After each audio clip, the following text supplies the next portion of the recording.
Hello again and welcome back to English Today. This is DVD 12 and the fourth DVD in your lower intermediate level. And in this DVD, we'll begin with another 2 episodes of our story, That's Life, followed by our special TV programs, which include 2 interesting discussions, one about the City of London and the other about migration. Then, in the grammar section, we will be learning more about comparative forms, and we'll be studying that very important tense, the present perfect, about how and when to use it. So, have fun.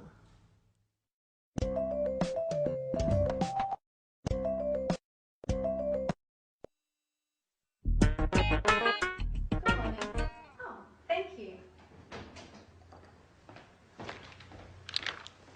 Anne, there's a telegram for you. Oh, for me?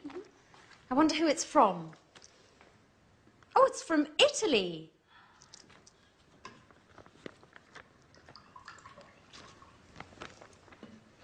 Come on, Anne. Tell me who it is from. You know I'm dying of curiosity. It's from my sister, Kimberly. She says she's coming to visit me. And, well, she's arriving on Thursday. Today's Thursday. Oh, my God. It is. What?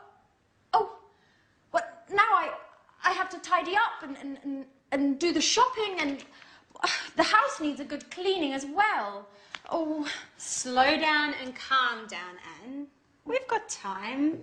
So, who is older, you or your sister? I am. And are you similar or different? Well, we're quite different. She's shorter than I am, and she's got blue eyes. Hey, what are you talking about? About Anne's sister, Kimberly. She's arriving this afternoon. Great, I can't wait to meet her. Is she as cute as you, Anne? Well, stop being silly, Jack. You're the biggest joker I know. I have to get going now. Remember, don't leave the house in a mess. Is that all she thinks about when someone is coming? Cleaning, vacuuming, tidying up and dusting? Do you think Kimberly is worse than Anne? If so, we're going to have a lot of work to do. That's right. 2 sisters means twice the work.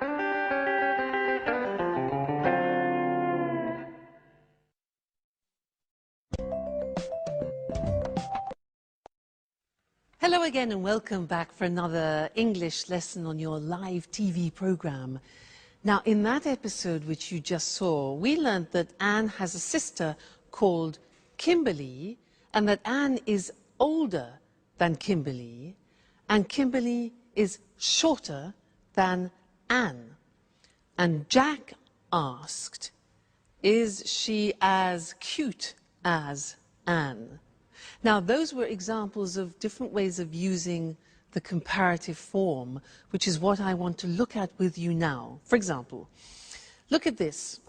This is one book, this is another. They're not the same.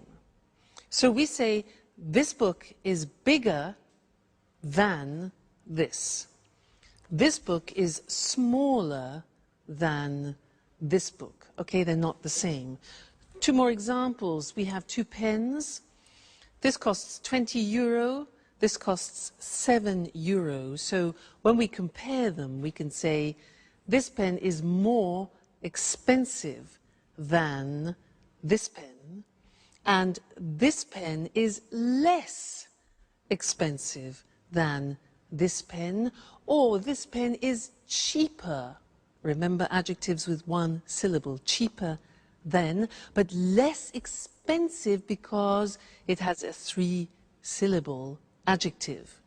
Now, the next thing is what happens when objects are the same. For example, look at this. Mr. Elephant. And look at this. Another Mr. Elephant. 2 elephants. These are exactly the same. So, when we compare them, we say this elephant is as big as this elephant. So we say as plus the adjective and then as again, as big as. This elephant is as heavy as this elephant. So when two things are being compared and they're the same, we use as. So we'll look at the screen now and we'll see that in the written form. Okay, so we said at the beginning, when something is bigger, larger, we say more than. So London, for example, is more expensive than Paris.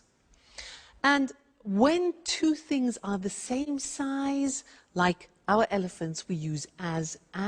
So London is as expensive as New York. So these are comparatives of equality.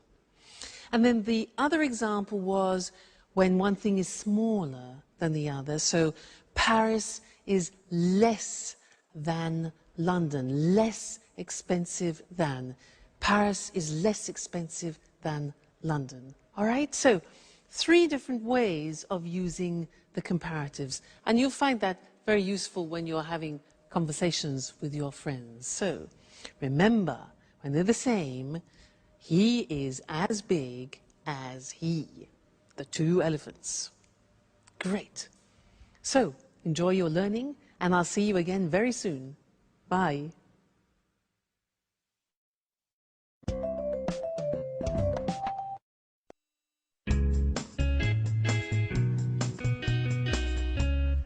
Hi, Anne. So, you must be Kimberly. It's a pleasure. I'm Jack. Hello, Jack. Anne has told me so much about you. Hi, I'm Alice. You live in Rome, don't you? So, how is life in Bella, Italy? Wonderful. My father raised me in America, though, but Italy is the most fascinating country in the world, as far as I'm concerned. Its history, the art, and of course, the best food in the world. What else could anyone ask for? And of course, the Italians are the most likable people in the world. You are 100% right. Just look at me. I'm originally from Bologna, which is one of the best cities in the world when it comes to eating well. I know Bologna well. It's a beautiful city, even if I do prefer Rome. Rome is much bigger and more exciting. So how does London compare? London isn't that bad. Apart from the weather, it certainly is much colder than in Italy. And the British are, well, how should I say this? They're less clever than the Italians. Watch yourself, Jack. Watch what you're saying. Yes. You know, Kimberly and I are both British. Well, I'm more British than she is. You're right. Well, I was talking about British men, of course. Kimberly, this is Peter and Sharon. They live in the apartment next door. It's a pleasure to meet you. So, Kimberly, Anne told us that you're attending art school in Rome. You know, I wanted to study art when I was a little girl, but in the end, I decided to study archaeology instead. That's interesting. And Peter, what do you do? I'm an actor, and I do a little singing. I'm acting in a musical at the moment. What a great career. Yes, but it's certainly less stressful than Jack's line of work. He works a lot harder than Peter. But actually, he's the hardest working person in the house. And I'm the person that has the most fun. Speaking of fun, what shall we do this evening? I would love to go out. It's been so long since I last came to London. Well, why don't we go to the cinema? Come on, Anne, that's so boring. Why don't we do something more exciting? I don't know. We could go to the pub and get something to eat. And after that, why don't we go to a disco? Wow, what a surprise. You two are completely different.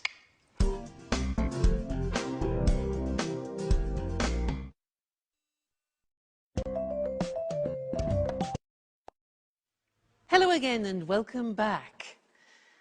Did you hear what Jack said? He said the British are less clever than the Italians. Well, I'm not sure I agree with that. But anyway, I want to do some revision of the comparatives and the superlatives with you. Now, do you remember that in order to formulate the comparative and superlative, you have to look closely at the adjective? If the adjective is one syllable, like short, for example, the comparative is shorter than. But if the adjective is three syllables or more, like beautiful or expensive, we say more expensive than. What happens with two-syllable adjectives ending in Y, like funny? We take off the Y, insert an I, and it becomes funnier than. All right, so are you ready to try? I will give you an adjective, and you must tell me the comparative. Okay? So, cold. Colder than. Great. One syllable. Next, good. Gooder than. No, no, no. An exception. Good. Better. Do you remember those exceptions? Very important. Don't forget, good is an exception. Good. Better than. Next, likable. Yeah, likable, more likable than. Great. Dirty. Very good. Dirtier than. Bad. Yes, worse. Remember, it's an exception. Bad, worse than. Very good. Next one. Far. It's another exception. Farther than. Okay. Hard. Harder than. One syllable. Difficult. More difficult than. Great. Now, superlatives. I'm going to give you an adjective and you give me the superlative. So, tasty. It's the tastiest. Okay, the tastiest. Remember, with the superlative, you put the in front of it. Next one. Beautiful. Three syllables. The. Yeah, the most beautiful. Great. Next one. Good. The best. Wonderful. Yes, it's an exception. Great. The best. Next one. High. The highest. Great. Noisy. The noisiest. Bad. The worst. Very, very good. And one more. Large. The largest. Fantastic. You see, it's just practice. The more you practice, the more you remember, the easier it is. Great. Well, congratulations, and I'll see you again for some more grammar in the next lesson. Bye.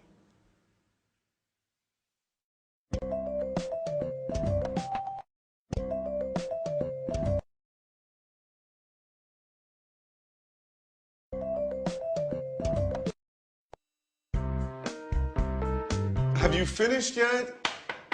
Alice! No, Jack, I haven't finished my shower.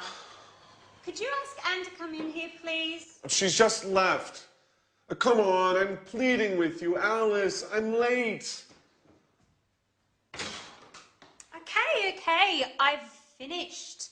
Calm down. The bathroom's all yours. Finally, you've been in there for over an hour.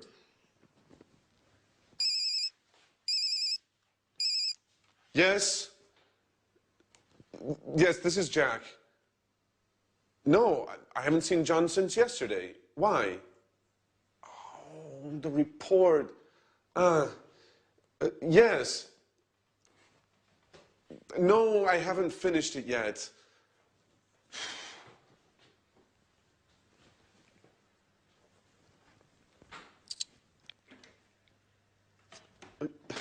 Yes, I know it's important. Anyway, I've already started writing it. Yes, I'll send it to you as soon as it's finished. Excuse me? Listen, I'll call you later. Okay.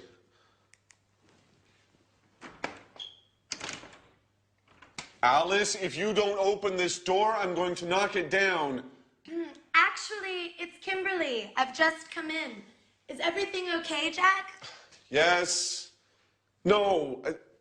I've been waiting to use the bathroom for over an hour. I must get to the office. Okay, Jack. It's all yours. I'll use the bathroom later. Thanks, Kimberly. That's very kind of you. Sorry.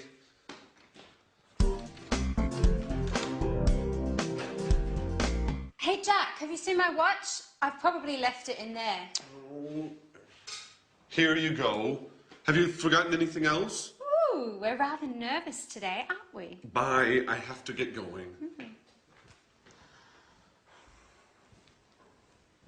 Hey, Jack, wait! Oh, Jack, your mobile! Oh, he's already gone. So, what are you doing today, Kimberly? Have you ever been to Portobello Market? No, I've never been there. Would you like to come along and browse around the stands? Oh, yes. It's been months since I last visited a flea market.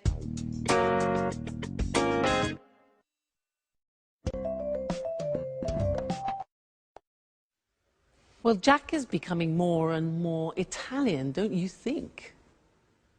Now, in that last episode, our friends were using a new tense which we haven't yet studied together, and I want to look at now.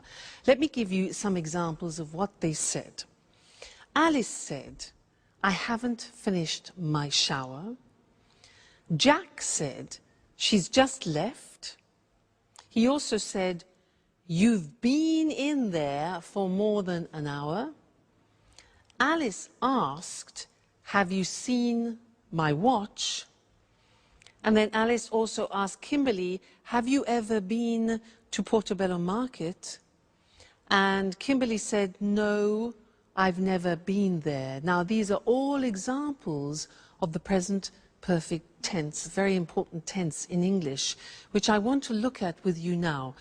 At the moment, we want to look just at the construction of the present perfect. Now, as from the examples you heard, I was using the auxiliary have and has, followed by what we call the past participle. Now, let me just explain the past participle. Let's take some regular verbs. Live, the past tense of live is lived, and the past participle is also lived. So in the verb paradigm, it's live, lived, lived. And that's the same for all regular verbs, so that's easy. Watch, watched, watched.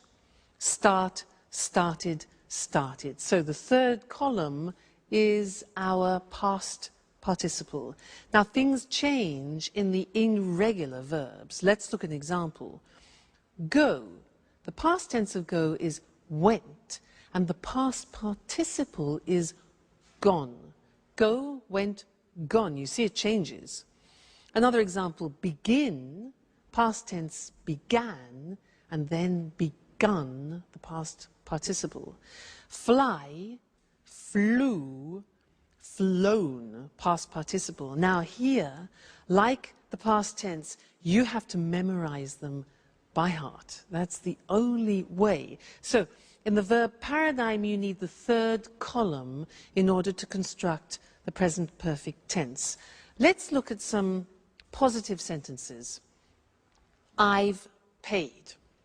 Now, we contract I have into I've, as we always do in English. I've paid. Pay, paid, paid. You've forgotten. You have forgotten. Forget, forgot, forgotten. She's left. She has left. Be careful, because you see the abbreviation is she's. It's not the verb is, it's has. She's left. Leave, left, left, okay?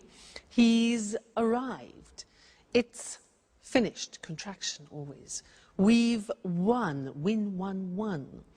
You've understood, understand, understood, understood, and they've changed. Negative form is easy. The auxiliary goes into the negative haven't or hasn't. Look at the examples. I haven't found it.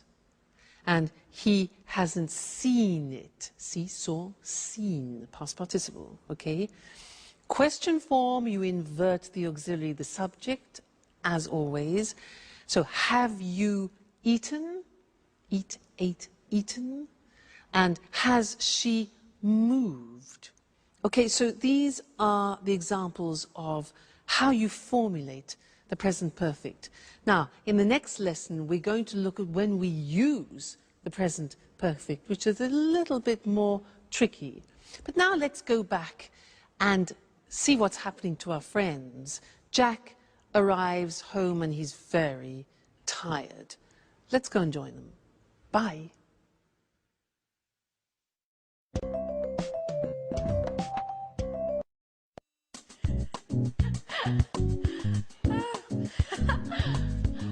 Hi, Jack. Oh, what's the matter? You look awful. I'm a wreck. And I've lost my mobile. No. Alice told me you forgot it when you left the apartment this morning. That's where it is. I've looked everywhere. I must admit, I've been a little distracted lately. I guess I need some rest.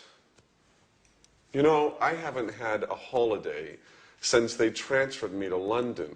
Oh. Okay, well, relax a little now. Kimberly is showing me some photos of a party they had at university last month. I've never seen such funny photos. Hey, this is a picture of the Faculty of Economics. I've been there for a seminar. Really? When did you attend that? Well, I was only there for 4 days, but it was really interesting. Hey guys, I've just got off the phone to Peter, and he wants to know if they can come over in a bit. He wants us to convince Sharon to move to Japan with him. She hasn't decided yet if she wants to go. To Japan? It's a great country. Have you ever been there? No. And to tell you the truth, I'm not really interested in going. Why do you say that, Jack? You're right, Kimberly. Japan is a fascinating country. I haven't been since 1995. Who knows what has changed since then? Do you mind if I go to my room? Today was awful. I'm dead tired and I haven't had anything to eat. Please tell Sharon and Peter, please give Sharon and Peter my regards. I'm really not in the mood to chat this evening.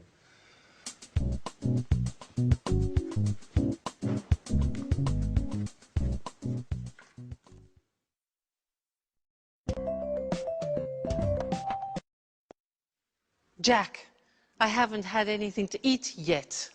That's just an excuse. But it's interesting for us because he used the present perfect with yet. I haven't had anything to eat yet. And in this lesson, I want to help you understand when we use the present perfect. Okay? Now, remember when we studied the past tense, I gave you an acronym, this, oil, way, on, in, last, when, ago, yesterday, because we use the simple past with definite time in the past. Well, I have another acronym for you to help you with the present perfect, and here it is. Genie. Now, these represent time words which are indefinite. They describe indefinite time. So can you guess what they are? J. J is just. I have just seen him means like 2 seconds ago, just now, recently. Just. This one here. England? used in questions, it's ever. Okay, so have you ever been to England? Ever means sometime in your life. All right, so ever. Next one, A. I've already seen it. Already means something that you have done. It's something that is finished in the past. I've already seen it. Okay? This one here is the opposite of this. Ever, never. Good. I have never been to England. Just, ever, already, never. And this one, that's what Jack said. I haven't eaten yet. Yet means an action which hasn't been completed. So yet. I want to look at these on the screen with you now and see where we put them in the sentence, because that's important. Just, ever, already, never, yet. There they are. You see them written. Just, ever, already, never, yet. So, they are indefinite time words. Look at them in the sentence. I've just come. Do you notice where it is? It's before the past participle. After the auxiliary, before the past participle. I've just come. Second example, have you ever been there? Ever is before the past participle. Great. He's already gone. It's before the past participle. And I've never seen them before the past participle seen. So just, ever, already, and never are before the past participle. Look at the last one. I haven't finished yet. Notice that yet is the exception and it comes after the past participle. So you need to remember that. Yet is the exception. All right, so try and learn this. Just, ever, already, never, yet. When you're in the bath, just repeat it. Just, ever, already, never, yet, present perfect. All right, it will really help you when you're in conversation. And don't worry, we haven't finished with the present perfect. We will be saying other things about it in the future. So, happy memorizing. And I'll see you again soon. Bye.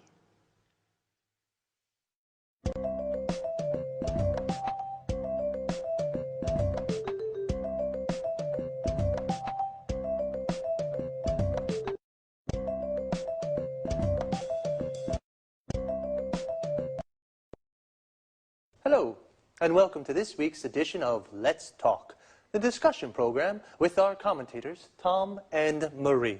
Good evening, everyone. Good evening. Oh, Tom, you went to London last week, didn't you? You told me you had a meeting with an important businessman. Yes, I did. I interviewed the chief executive of a major UK financial group. He works in the city. So, you visited the heart of international high finance. Interesting. Yes, it was interesting, actually. You know, the city is very small, but very important in the world of finance.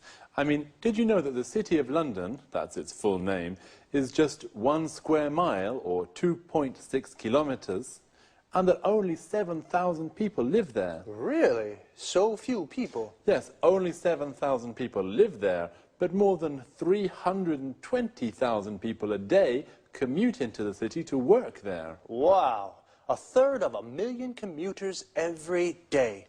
Can we explain to our viewers just why this part of London is so important? Of course.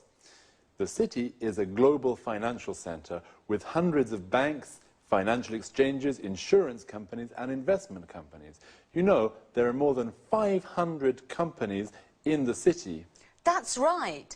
And it also has several important commodity markets.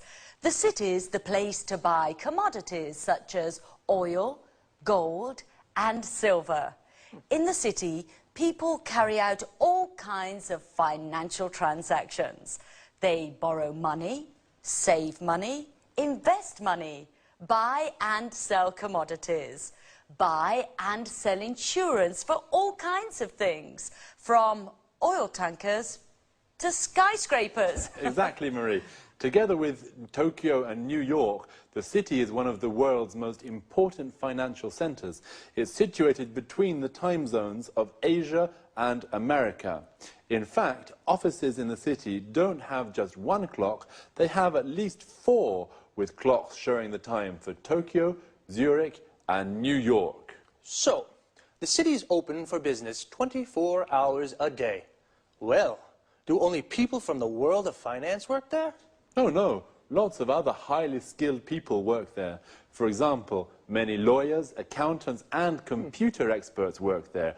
They help the banks and insurance companies to work smoothly. It's worth remembering, too, that the city is a beautiful place to visit. It can be ultra-modern and medieval at the same time. There are some beautiful old buildings, especially the churches, and some innovative new buildings, such as the Lloyd's Insurance Building and the Swiss Re Building, or the Gherkin, as it's now known. But remember, don't visit the city at weekends. There's nobody there, and most of the shops and pubs are closed. Ah, thank you for that tip. Well, the city is the financial heart of the UK, and perhaps of Europe. But it is also an interesting place to visit, with many interesting buildings. Thanks to our commentators. Goodbye. Goodbye. Goodbye, everyone, and see you again soon for our next interesting appointment with Let's Talk. So, the City of London is the financial heart of the UK, the heart of international high finance. We say a thing or a place is the heart of something, we mean it is the center. Well, the City of London is very important. 320,000 people commute every day to work there. To commute means to travel regularly from work to home to work. Usually, the distance is quite far. A person who does this is called a commuter. The city is important because it's full of financial institutions. For example, insurance companies. These are companies that insure people or property. This means they guarantee against loss or damage. Now, most people have car insurance. You pay your car insurance every year, and if you have an accident, your insurance company pays for the damages. Hopefully. Going back to the city, there are investment companies, companies that buy shares of other companies to make a profit. And there are several commodity markets. Several is more than 2, but not many. A commodity is a product that you can buy and sell in large quantities. Coffee, oil, gold are all commodities. The place where you buy and sell commodities is called a commodity market. And of course, there are lots of banks in the city. A bank is an institution that carries out financial transactions. To carry out means to do. Financial transactions are the things you do with money. Some examples are, you can borrow money. To borrow means to take and then to give back later. You can save money. To save means to keep secure. The bank keeps the money for you. You can invest money.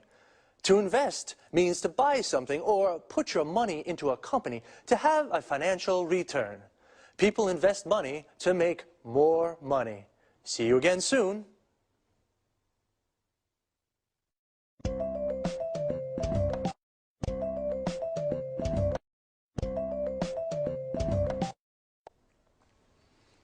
Good evening to all viewers, and welcome to this week's edition of Let's Talk, our discussion program with our expert commentators, Tom and Marie.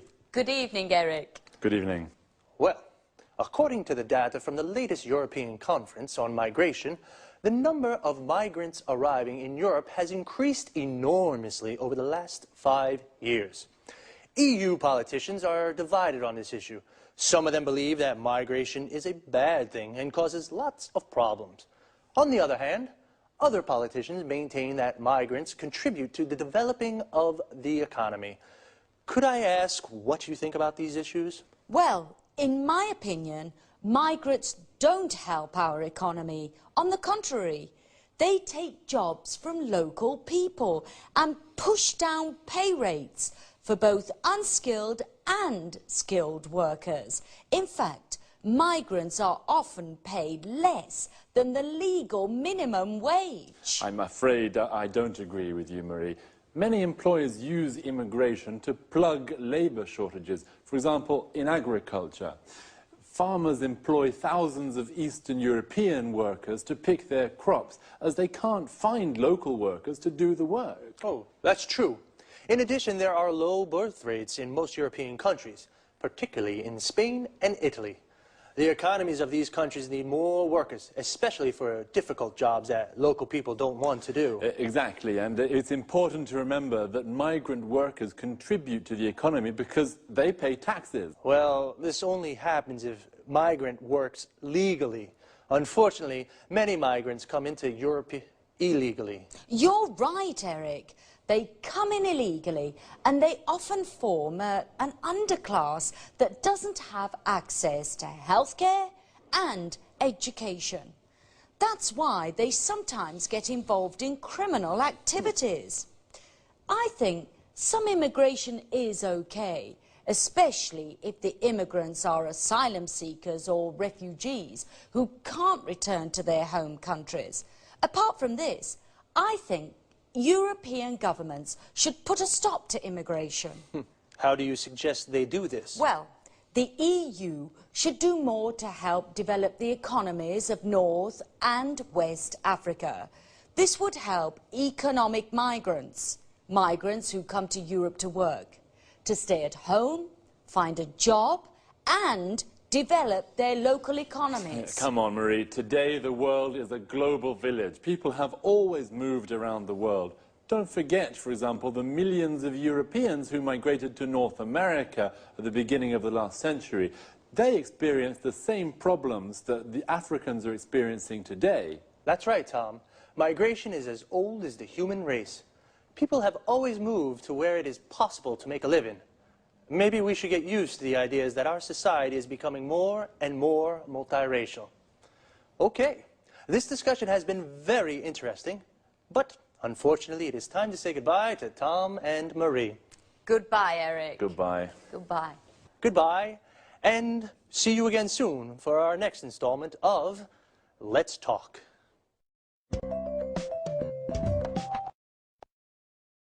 First of all, let's look at the difference between migration and immigration. Migration is the movement of people from one country to another. A migrant is a traveler who moves from one country to another. There are two kinds of migrants: economic migrants, who come from poor countries and look for work in Europe, and asylum seekers and refugees, people who must leave their home country because their lives are in danger there. Immigration is the migration of people into a country to live there. So, an immigrant is a person who goes to a foreign country to live there. Data shows that the number of migrants coming to Europe is increasing. Data is another word for information, usually numbers. Well, there are divided opinions in the EU. The EU stands for the European Union. Some EU politicians think it's a good thing because migrants contribute to the development of European economies. This means they help the economy to grow. How do they contribute? They pay taxes. Tax is the money we pay from our salaries to the government.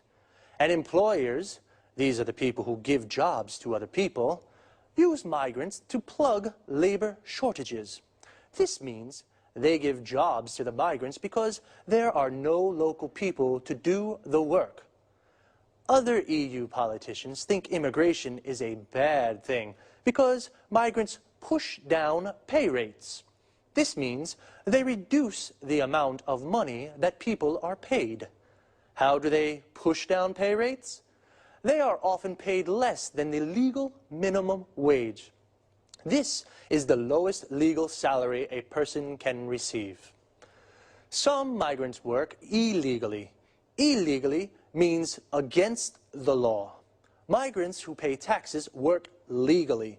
Legally means following the law. I'm afraid I have to say goodbye now. I'll see you next time for another discussion on Let's Talk.